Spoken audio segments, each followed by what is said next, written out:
A long-awaited plan to make necessary changes to the nation's military is unveiled. It focuses on building a more versatile, efficient, and effective fighting force. Park Ji-won has more on Defense Reform 2.0. The Moon administration's Defense Reform 2.0, a long-planned comprehensive scheme, aims to modernize the nation's defense structure to better counter the ever-evolving transnational and non-military threats and challenges. We will pursue the Defense Reform 2.0 in order to establish new forces that go in line with the changing times. Our ultimate goal is to make a developed and democratic armed forces. The two pillars that will sustain this goal is the confirmation of civilian control over the forces and a balanced development of the three branches of the military.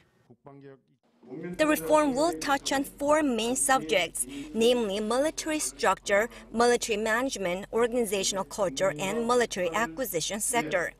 In regards to the reforms on military structure, South Korea will continue to pursue its three-axis defense system, the Kill Chain Preemptive Strike System, the Korean Air and Missile Defense or KAMD strategy, and the Korean Massive Punishment and Retaliation System.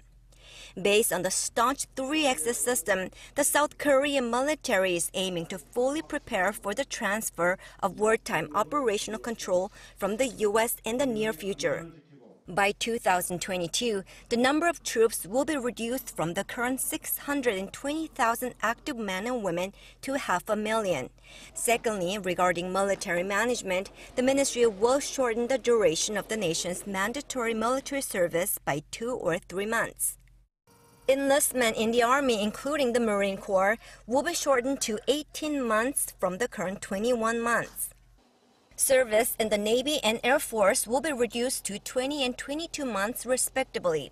The reform plan will also increase the number of women in the ranks and reduce the number of generals from the current 436 to 360 by 2022.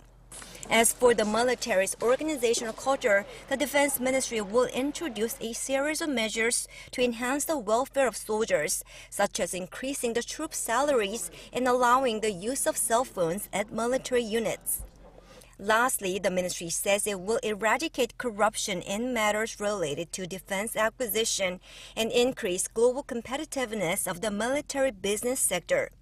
The reform is expected to cost around $240 billion over the next 5 years.